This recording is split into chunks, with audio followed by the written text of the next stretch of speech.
نحمدہ و نصلی علی رسول الکریم بسم اللہ الرحمن الرحیم ثم لعثمان رضی اللہ تعالی عنہ ونثبت الخلافۃ بعد عمر لعثمان رضی اللہ عنہما۔ میرے محترم مکرم بزرگوں، بھائیوں اور دوستوں، جیسے کہ یہ جمعہ کا دن ہم نے یہ سلسلہ شروع کیا عقیدہ طحاویہ، یعنی اسلام کے جو بنیادی عقائد ہیں ان سے متعلق، اور ہم بات کر رہے تھے کہ جناب نبی کریم صلی اللہ علیہ وسلم کے بعد جو خلافت ہے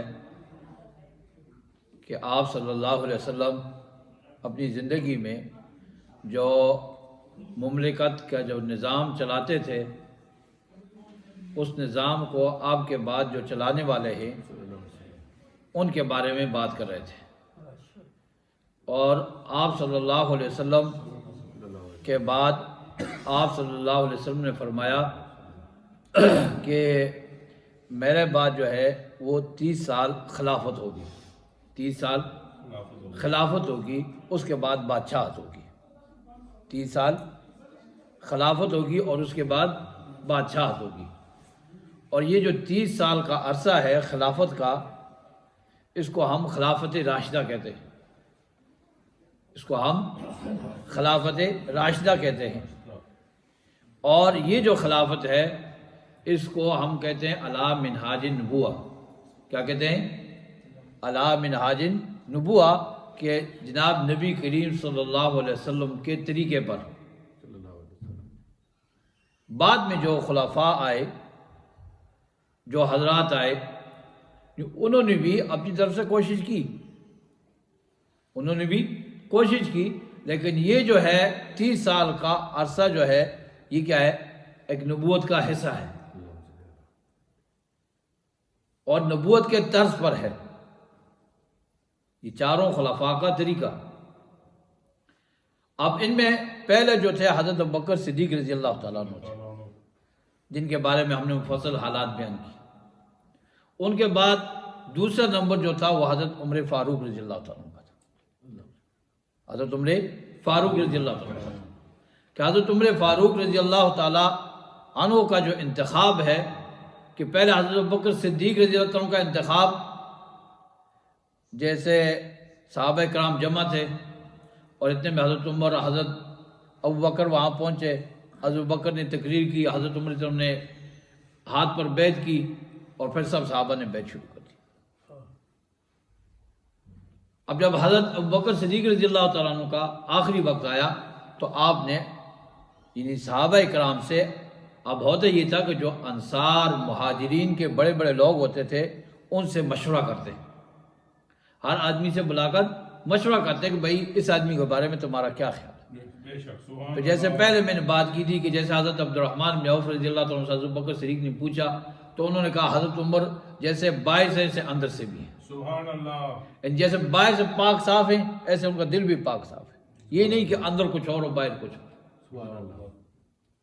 بعض لوگوں نے کہا کہ حضرت عمر بہت سخت ہیں، تو حضرت ابوبکر صدیق رضی اللہ عنہ نے فرمایا کہ سخت اس وجہ سے کہ پہلے ہم تھے، اس وجہ سے وہ سخت ہیں، جب اس کے کندھوں پر ذمہ داری آئے گی تو وہ پر سخت نہیں ہوگا۔ بے شک صحیح بات ہے۔ تو حضرت عمر رضی اللہ عنہ کو حضرت ابوبکر صدیق رضی اللہ عنہ نے انتخاب کیا، اور صحابہ کرام نے پھر بیعت کر لی سب۔ اب حضرت عمر رضی اللہ عنہ کے حالات، ان کی خلافت کے بارے میں ہم نے کئی بیان کر دیے کہ حضرت عمر رضی اللہ تعالیٰ عنہ وہ پہلے خلیفہ ہیں جنہوں نے یعنی جو اسلامی فتوحات ہوئی تو اب وہاں پر کیا کیے، صوبے بنائے، ضلع بنائے، پھر گورنر بنائے، قاضی بنائے، پولیس بنائی، ڈاک کے محکمے بنائے، خزانہ بیت المال پہلے جناب نبی کریم صلی اللہ علیہ وسلم کے دور میں، حضرت ابوبکر صدیق رضی اللہ عنہ کے دور میں مثلا جو آتا خرچ ہو جاتا، حضرت عمر رضی اللہ عنہ باقاعدہ ایک سسٹم بنایا، لکھنے کا سسٹم بنایا، تنخواہیں مقرر کی، اب یہ ساری چیزیں جو ہے کیا اس کی بنیاد رکھی حضرت عمر فاروق نے۔ مسجدیں بنائی جگہ جگہ، اب جو قافلے جاتے تھے ان کے لیے سرائے بنائے، جو قافلے جاتے تھے ان کے لیے سرائے بنائے، راستے میں رہنے کے لیے جگہ بنائی کہ یہاں پر یہ مسافر رہیں گے، رات گزاریں گے۔ اور پھر یعنی جو لوگ تھے ان کی تنخواہ، جو غریب تھے ان کے لیے وظیفہ مقرر کیا۔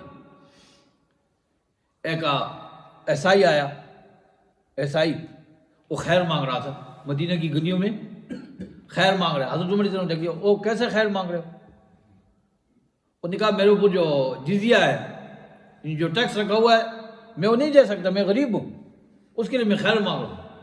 حضرت عمر نے اس کو جو ٹیکس کے پیسے نے دیے، اور اس کے بعد لکھ دیا کہ بھائی ایسے جو غریب لوگ ہوں، غیر مسلم بھی ہوں، ایسے غریب لوگ جو غیر مسلم بھی ہیں ان کے لیے بھی کیا کرو، سالانہ وظیفہ مقرر کرو، ان کو وظیفہ دو، خرچہ دو سال بھر کا۔ اور عدل جیسے میں نے کہا تھا پہلے بھی کہ بڑے بڑے گورنر ہے، حضرت عمرو بن عاص رضی اللہ تعالیٰ عنہ، حضرت عمرو بن عاص رضی اللہ تعالیٰ عنہ بہت بڑے فاتح، بہت بڑے جرنیل ہیں، جنہوں نے مصر کو اور اسکندریہ تک سب علاقوں کو انہوں نے فتح کیا۔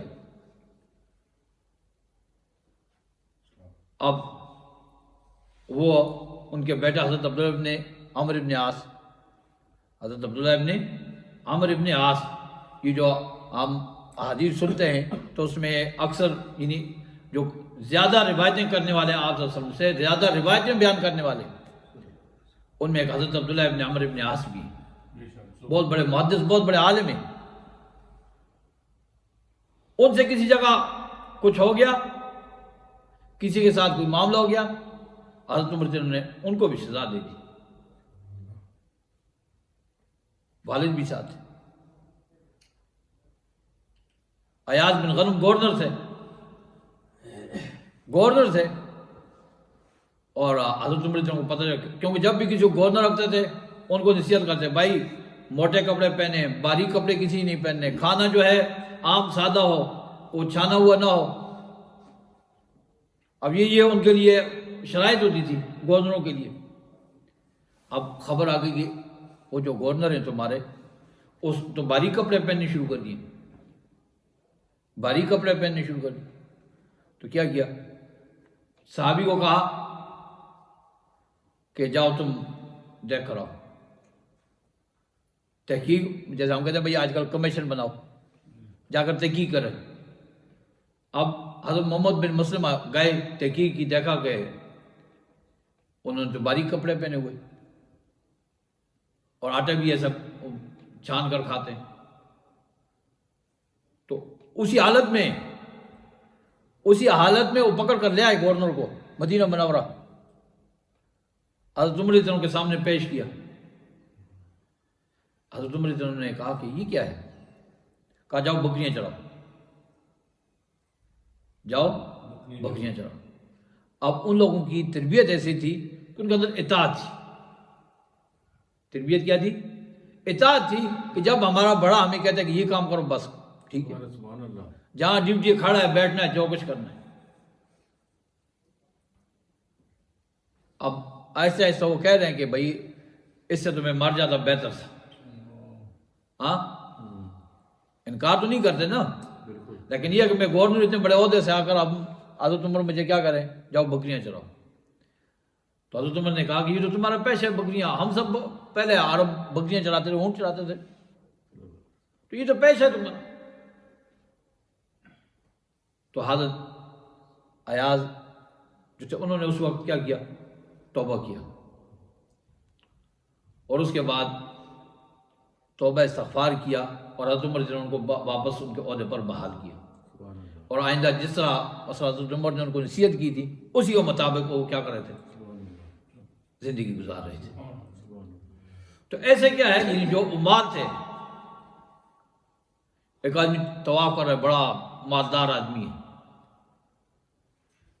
تو اس نے کسی کو تھپڑ مار دیا۔ اب یہ جو بڑے بڑے ہوتے ہیں، اب طواف کر رہا ہے، طواف کے دوران آگے سے جس کو تھپڑ مارا اس نے بھی مار دیا۔ اتنے میں حضرت عمر آ گئے، حضرت عمر سے شکایت کی کہ اس نے مجھے تھپڑ مارا ہے۔ تو حضرت عمر نے پوچھا تم کیوں تھپڑ مارا ہے؟ کہہ رہے ہیں اس نے بھی مجھے مارا ہے۔ کہا مارے تو پھر بدلہ ختم ہو گیا، بس بدلہ ختم ہو گیا. یہ حضرت عمر اتنا جہاں مثلا کھانا کھا رہے ہیں، اب چونکہ قریش بڑے بڑے سردار تھے، اب جہاں کھانا کھاتے تو غلام وغیرہ یہ لوگ جو ہوتے تھے وہ تو ان کے ساتھ نہیں بیٹھتے تھے. حضرت عمر جہاں بیٹھتے وہاں غلاموں کو، نوکروں کو، سب کو بلاتے تھے، آؤ بیٹھ کر کھانا کھاؤ. سبحان اللہ.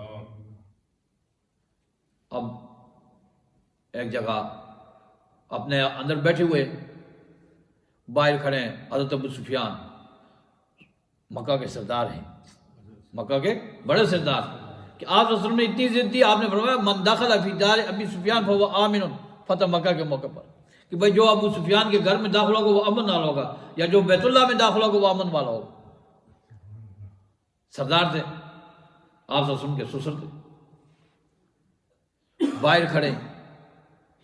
وہ جو صلح حدیبیہ یاد ہے نا، صلح حدیبیہ کا جو معاہدہ لکھنے والے تھے حضرت سہیل باہر کھڑے، اور مکہ کے سردار کھڑے. اتنے میں حضرت ابو ذر آ گئے، دوسرے جو غریب صحابہ تھے وہ آ گئے، حضرت بلال آئے، کہا اندر آؤ اندر آؤ. یہ سارے باہر کھڑے، حضرت ابو سفیان بھی کھڑے ہیں، حضرت سہیل بھی، سارے سردار جو مکہ کے قریش کے بڑے بڑے سردار ہیں باہر کھڑے. وہ آپس میں چیمہ گوئیاں کر رہے ہیں کہ یہ کیا، حضرت عمر تو چھوٹوں کو بلا رہے ہیں، غریبوں کو بلا رہے ہیں، ہم سے نہیں پوچھتے. تو حضرت سہیل جو ہے نا، حضرت سہیل، ان کے بارے میں پہلے نبی صلی اللہ علیہ وسلم نے یہ فرمایا تھا کہ سہیل جو ہے وہ عرب کا ایک بہت سمجھدار آدمی ہے. سہیل عرب کا سمجھدار آدمی ہے. انہوں نے کہا بات سنو، ہم تو پہلے لڑتے رہے، لڑتے رہے. آپ رسول سے لڑتے رہے نا، آپ کو مانا نہیں، مکہ سے نکال دیا، گھر سے نکال دیا، اور یہ لوگ تھے اس وقت اپنی جان ہتھیلیوں پر رکھ کر آپ کے ساتھ کھڑے تھے، اپنا ہر کچھ آپ پر قربان کیا، اب ان کا حق بنتا ہے ہم سے پہلے.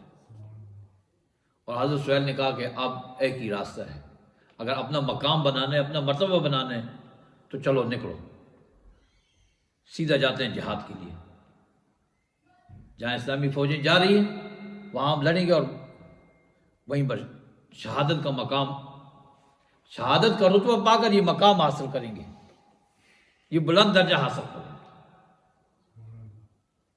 چنانچہ وہ حضرت سفیان بھی، اسی طرح حضرت سہیل بھی، سب آگے محاذوں پر چلے گئے، سب محاذوں پر. حضرت ابو سفیان کی آنکھ بھی شہید ہو گئی، حضرت سہیل جو ہے وہ خود شہید ہو گئے. حضرت اکرمہ جو ابو جہل کے بیٹے تھے، میدان میں انہوں نے قسم کھائی کہ بھئی کون میرے ساتھ تیار ہے شہید ہونے کے لیے. 500 نوجوان کھڑے ہو گئے، اپنا بیٹے بھی کھڑے ہو گئے. لڑتے لڑتے حضرت اکرمہ بھی شہید ہو گئے، اور بیٹا انہی کے قدموں میں اپنا سر رکھ کر وہ بھی شہید ہو گیا. بیٹے بھی، اللہ ایسے بیٹے ہم سب کو دے جو اپنے والد کے لیے ہر کچھ قربان کرنے والے ہوں. انہوں نے کہا ابا تم آگے ہو، میں تمہارے ساتھ ہوں، دونوں ایک جگہ شہید ہوں گے. تو یہ حضرت عمر رضی اللہ تعالیٰ نے یعنی ایک نظام بنایا. اب جب آخری یعنی خلافت حضرت عمر کا آخری وقت تھا کہ آپ رضی اللہ تعالیٰ شہید ہوئے، کہ حضرت مغیرہ بن شعبہ رضی اللہ تعالیٰ یہ گورنر تھے، اور ان کا ایک غلام تھا اور وہ ترکھان کا کام کرتا، بڑا ماہر تھا اس میں. اب یہ آیا حضرت عمر کے پاس شکایت لے کر کہ حضرت مغیرہ بن شعبہ نے میرے اوپر جو ہے خراج ٹیکس جو ہے وہ زیادہ رکھا ہوا ہے. حضرت عمر نے فرمایا کہ کتنا لیتے ہیں؟ کہا اتنا لیتے ہیں سال کا، مثلا 100 درہم ہے. انہوں نے کہا تم کام کیا کرتے ہو؟ انہوں نے کہا میں بڑے یعنی ترخانوں کا کام کرتا ہوں. تو حضرت نے کہا یہ تو اتنا زیادہ نہیں ہے، تو ٹھیک ہے. انہوں نے کہا اچھا. اب چلا گیا، دل میں بات رکھی ہوئی تھی، اب گیا اور پھر کچھ دنوں کے بعد حضرت عمر رضی اللہ عنہ نے اسے بلایا کہ بھائی تو کہہ رہا تھا کہ تو میرے لیے ایک چکی بنائے گا اور ہوا پر چلنے والی چکی ہوگی کوئی، تو مجھے وہ چکی بنا دے۔ اس نے کہا کہ میں ایسی چکی بنا کر دوں گا کہ زمانہ یاد رکھے گا، میں تمہارے لیے ایسی چکی بناؤں گا کہ زمانہ یاد رکھے گا۔ تو جب وہ چلا گیا تو حضرت عمر رضی اللہ عنہ نے فرمایا کہ یہ نوجوان جو ہے اس نے مجھے قتل کی دھمکی دے دی، اس نوجوان نے مجھے قتل کی دھمکی دے دی۔ اب یہ اس وقت کی یعنی ایسے لوگ کہ جو زمین پر ہو بات کرے آسمان سے، اس کی بات قرآن پڑھ کر نازل ہو جائے، ہاں وہی بن جائے ایسا آدمی۔ شیطان اس راستے پر نہیں آ رہا، دور بھاگتا ہے۔ آپ رسموں سے فاروق کہتے ہیں کہ بھائی کفر اور اسلام کے درمیان فرق کرنے والا۔ آپ کیا کریں، ایک نوجوان قتل کی دھمکی دے کر جا رہا ہے، حضرت عمر فاروق یہ نہیں کہتے کہ اسے گرفتار کرو، اسے پھینٹی لگاؤ، فلانا کو نہیں، جب تک کچھ جرم ہوا نہیں اس وقت تک کچھ نہیں کہنا، جب تک جرم نہیں ہوا اس وقت تک کچھ نہیں کہنا۔ اب فجر کی نماز میں حضرت آواز کرتے ہیں، جب مدینہ میں گلی میں آتے سارے مسلمان تھے، آواز کرتے بھائی نماز کا ٹائم، نماز نماز نماز۔ آ رہے مسجد میں جب آتے صفیں ٹھیک کرتے، اب روشنی جو اتنی تھی نہیں، فجر کی نماز میں آئے، یہ کونے میں چھپ کر بیٹھ گیا خنجر لے کر۔ ابو لولو فیروز جو ہے چھپ کر ایک کونے میں بیٹھ گیا خنجر لے کر، اور خنجر پر زہر لگائی ہوئی تھی۔ اب جب حضرت عمر رضی اللہ عنہ نماز پڑھانے کے لیے کھڑے ہوئے تو اس نے کئی وار کیے، اور ایسے وار کیے کہ جنہوں نے کام پورا کر دیا۔ حضرت عمر رضی اللہ عنہ حضرت عبد الرحمن بن عوف کو آگے کھینچا، انہوں نے نماز پڑھی مختصر کر کے۔ اب یہ بھاگ رہا ہے، صفوں سے نکلنے کی کوشش کر رہا ہے۔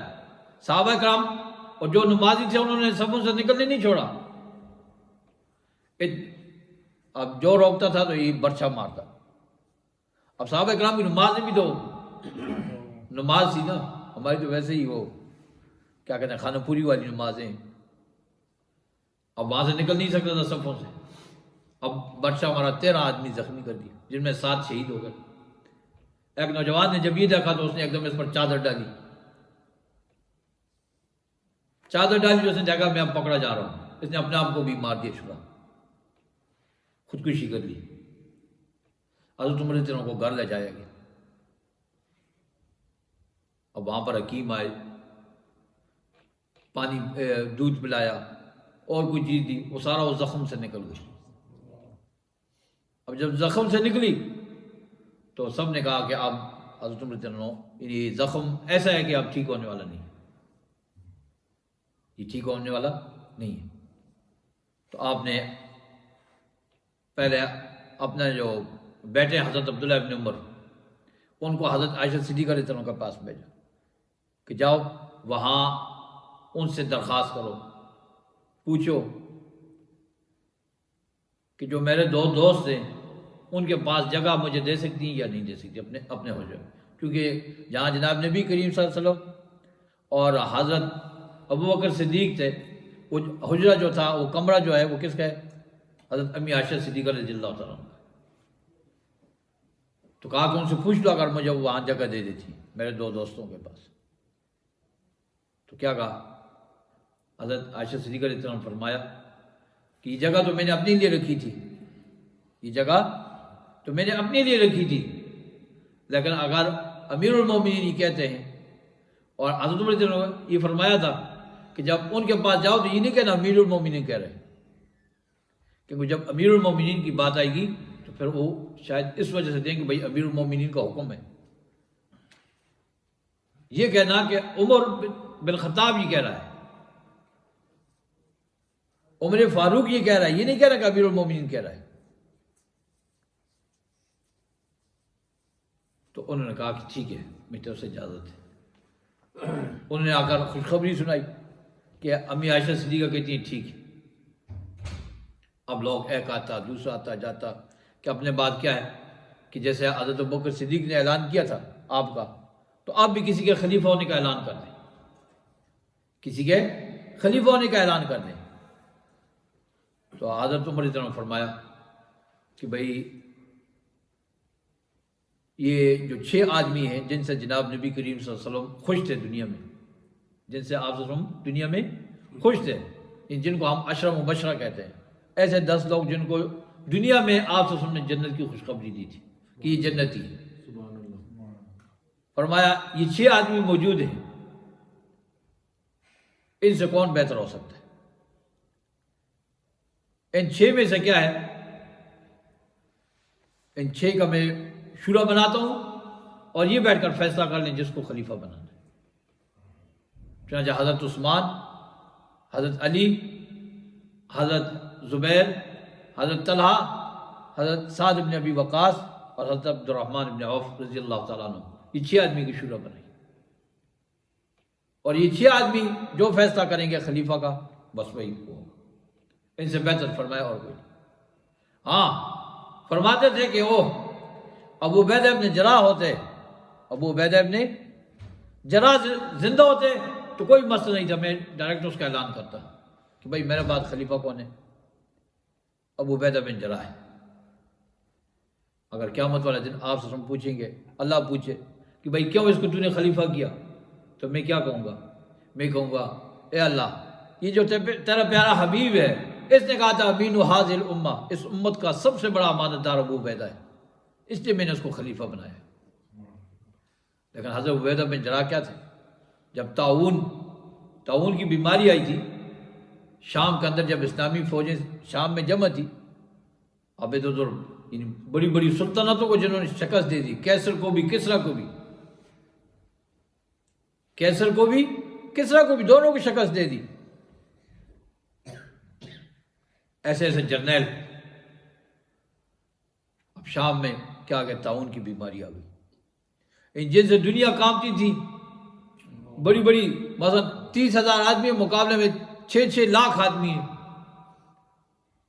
ایسے ایسے جرنیل، ایسے ایسے سپاہی. اب کیا ہوا؟ تعاون آیا اور سب کو بھا کر لے گیا، بیماری آئی. اس میں حضرت عبیدہ بن جراح بھی شہید ہو گئے. حضرت عمر رضی اللہ عنہ آئے، شام آئے، اندر نہیں پہنچے، باہر بلایا، صحابہ نے روک دیا کہ آپ نہ جائیں کیونکہ جہاں بیماری ہو وہاں نہیں جانا. حضرت عمر تیار نکل گئے. حضرت عبد الرحمن بن عوف نے کہا کہ میں نے آپ صلی اللہ علیہ وسلم سے سنا ہے کہ جہاں بیماری ہو وہاں نہیں جانا. اس کے بعد رکے. اب ابو عبیدہ بن جراح، یہ سارے ابو عبیدہ بن جراح سپر سالار تھے، چیف تھے، جسے ہم کہتے ہیں چیف آف آرمی. تو چیف آف آرمی تھے، بلائے ہوا تھا باہر ملاقات کے لیے. تو باتیں ہو رہی تھی آپس میں. حضرت عبیدہ بن جراح نے کہا عمر، اب حضرت عمر نے ہر کسی کو آزادی دی تھی بات، یعنی یہ نہیں کہ اب کوئی ڈر کر وہ ہو، جو بات کرنی ہے کھل کر بات کرو. کیا کرو؟ کھل کر. صحابہ کرام کھل کر بات کرتے. حضرت عمر پوچھتے بھائی کیا ہے؟ ایک بار کسی نے کوئی پوچھا تو دوسرے اس کو روکنے کا کہا نہیں. روکتے کیوں؟ ان کو بولنے دو تاکہ یہ اپنی بات کریں. حضرت عبیدہ بن جراح نے کہا عمر بھاگتے ہو، تقدیر سے بھاگ کر جا رہے ہو، ڈر گئے ہو؟ کہا تقدیر سے نہیں بھاگ رہا، تقدیر سے تقدیر کی طرف جا رہا ہوں. تقدیر سے تقدیر کی طرف، وہاں بھی جو فیصلہ اللہ کا فیصلہ ہوگا. اب ابو عبیدہ بن جراح یعنی سخت الفاظ میں کہہ رہے ہیں، لیکن حضرت عمر کے دل میں بہت بڑی قدر تھی ان کی. کیا کہتے تھے؟ ابو عبیدہ زندہ ہوتے تھے مجھے کوئی پریشانی نہیں تھی. اب جب مدینہ پہنچے نا، مدینہ پہنچ کر پھر کیا کہا؟ قاصد بھیجا کہ جاؤ حضرت ابو عبیدہ کو کہو کہ بھائی میرا کوئی ضروری کام ہے، مدینہ آ جاؤ، میرا کوئی ضروری کام ہے، مدینہ منورہ آ جاؤ. حضرت عبیدہ بن جراح نے کیا کہا کہ بھائی میری تو یہاں یہ فوج پڑی ہوئی ہے، ان کو چھوڑ کر میں کیسے جاؤں گا؟ مجھے پتہ ہے عمر کس لیے مجھے بلا رہے ہیں، مجھے پتہ ہے عمر کس لیے مجھے بلا رہے ہیں. حضرت عمر کا یہ خیال تھا کہ بھائی ان کو وہاں جو تعاون پھیلا ہوا ہے یہاں مدینہ منورہ میں لے آئیں، یہاں ان کا علاج وغیرہ کریں گے، یہ بچ جائیں۔ ان کے دل میں یہ بات تھی، تو حضرت عبیدہ سمجھ گئے کہ بھئی اس کا کیا پروگرام ہے۔ جنہوں نے کہا کہ میں نہیں آ سکتا، انکار کر دیا، اور وہیں پر کیا ہو گئے، شہید ہو گئے۔ حضرت عمر رضی اللہ عنہ فرماتے تھے پہلا نام حضرت عبیدہ کا، دوسرا حضرت معاذ ابن جبل کا، دوسرا کس کا؟ حضرت معاذ ابن جبل کا، کہ آپ صلی اللہ علیہ وسلم نے یمن کا گورنر بنا کر حضرت معاذ کو بھیجا تھا، اور حضرت معاذ کو وصیت کی، ان کے سینے پر ایسے تھپا مارا۔ اور یہ جو فقہ کی بڑی مشہور حدیث ہے کہ اس پر کیا ہے، یعنی حضرت معاذ ابن جبل رضی اللہ عنہ کی جو نصیحت آپ صلی اللہ علیہ وسلم نے ان کو کی، اب وہ ساری اس میں نقل ہے۔ تو بہت بڑے عالم تھے، تو حضرت عمر رضی اللہ عنہ فرماتے تھے کہ اگر معاذ ابن جبل زندہ ہوں تو میں اس کو کیا کروں گا، خلیفہ بنوں گا۔ لیکن جیسے حضرت عبیدہ شہید ہوئے، انہوں نے اپنا نائب کس کو بنایا؟ حضرت معاذ ابن جبل کو۔ حضرت معاذ ابن جبل بھی کیا ہو گئے، اسی تعاون کے ساتھ شہید ہو گئے۔ حضرت معاذ ابن جبل کے بیٹے بھی شہید ہو گئے۔ حضرت یزید ابن ابی سفیان حضرت امیر معاویہ کے بھائی تھے، جن کو حضرت ابوبکر صدیق نے شام کا کیا ہے گورنر بنایا تھا، وہ بھی شہید ہو گئے۔ حضرت شرحبیل، یہ بڑے بڑے سپر سالار جو تھے، جنہوں نے بڑی بڑی طاقتوں کو ایسے ایسے کر دیا تھا، آج خود تعاون کی بیماری کے اندر کیا ہے، سب شہید ہو گئے۔ تو کیا ہے کہ حضرت عمر رضی اللہ عنہ نے 6 آدمیوں کی کمیٹی بنائی کہ بھئی یہ جو فیصلہ کریں گے۔ حضرت طلحہ انصاری کو کہا کہ تم 50 آدمی لے کر باہر کھڑے رہنا، اندر یہ جو مشورہ کریں۔ چنانچہ حضرت زبیر رضی اللہ تعالیٰ عنہ نے حضرت علی رضی اللہ عنہ کا نام پیش کیا، حضرت طلحہ نے حضرت عثمان کا نام پیش کیا، حضرت سعد بن ابی وقاص نے نام پیش کیا ان کا، حضرت عبد الرحمن ابن عوف کا، حضرت عبد الرحمن ابن عوف کا۔ حضرت عبد الرحمن ابن عوف نے کہا کہ میں تو نہیں، اس میں خلافت کے مسئلے میں میں نہیں آتا، وہ بھی سبکدوش ہو گئے۔ اب 2 نام رہ گئے، حضرت علی کا اور حضرت عثمان کا۔ حضرت عبد الرحمن بن عوف مہاجرین جو بڑے بڑے لوگ تھے، انصار میں جو بڑے بڑے لوگ تھے، ان سے مشورہ کرتے، روزانہ میٹنگیں کرتے۔ 3 دن لگ گئے، 3 دن لگ گئے۔ حضرت علی رضی اللہ عنہ نے پوچھا، حضرت عثمان سے پوچھا کہ بھئی اگر میں تمہیں نہ بناؤں تو کون ہوں؟ حضرت عثمان سے پوچھتے تو حضرت علی کا نام دیتے، حضرت علی سے پوچھتے تو حضرت عثمان کا نام دیتے۔ ان صحابہ کرام کیا تھا، آپس میں ایک دوسرے کے لیے رحماء بینہم، ایک دوسرے کے نرم تھے، اشداء علی الکفار۔ آج ہمارا معاملہ تھوڑا الٹ ہے کہ ہم آپس میں ایک دوسرے کے لیے ساخت ہیں، باہر والوں کے لیے کیا ہیں، بہت اچھے۔ اولادیں والدین کے سامنے وہ مطلب ہے بڑی بڑی زبانیں لگائیں گی، لیکن بعد دوستوں کے ساتھ بڑے اچھے ہوں گے۔ میاں بیوی باہر اوروں کے ساتھ بہت اچھے ہوں گے، آپس میں ایسا جیسے صحیح کسی نے مرچیں ڈالی ہوئی ہیں دونوں طرف، ایسا سسٹم ہے۔ باہر ہر کسی کا بہت اچھا پیش ہے، کیا ہے آپس میں رحماء و رحیم ہو، آپس میں ایک دوسرے کے لیے نرمی ہو۔ یہ مسلمان کی مومن کی شان ہے۔ اللہ فرماتا ہے محمد رسول اللہ والذین معہ، محمد رسول اللہ اور جو ان کے ساتھی ہیں، اشداء علی الکفار، کافروں پر سخت ہیں، رحماء بینہم، آپس میں رحیم ہے، مہربان ہے ایک دوسرے کے لیے۔ تو ایسی صفت ہمیں اپنے اندر۔ آمین۔ اب کیا کیا کہ حضرت عبد الرحمن بن عوف رضی اللہ عنہ نے سب سے مشورہ کیا، زیادہ لوگوں کی رائے کیا تھی کہ حضرت عثمان رضی اللہ عنہ کو خلیفہ بنایا جائے۔ حضرت عبد الرحمن بن عوف نے بیعت کی حضرت عثمان رضی اللہ عنہ کی، اس کے بعد حضرت علی نے، سب صحابہ کرام نے کیا کی، بیعت کر لی، اور حضرت عثمان رضی اللہ عنہ کیا ہو گئے، خلیفہ ہو گئے۔ حضرت عمر رضی اللہ عنہ کے بعد کون خلیفہ ہو گئے؟ حضرت عثمان رضی اللہ عنہ۔ تو یہی امام صاحب فرماتے ہیں کہ ثم عثمان رضی اللہ تعالیٰ عنہ، کہ حضرت ابو بکر صدیق کے بعد حضرت عمر فاروق، اور حضرت عمر فاروق کے بعد ثم عثمان رضی اللہ عنہ۔ ہم خلافت کس کے لیے مانتے ہیں؟ نسبت الخلافت، ثابت کرتے ہیں خلافت حضرت عمر کے بعد کس کے لیے؟ عثمان، حضرت عثمان رضی اللہ عنہ کے لیے، کہ حضرت عثمان خلیفہ ہیں کس کے بعد؟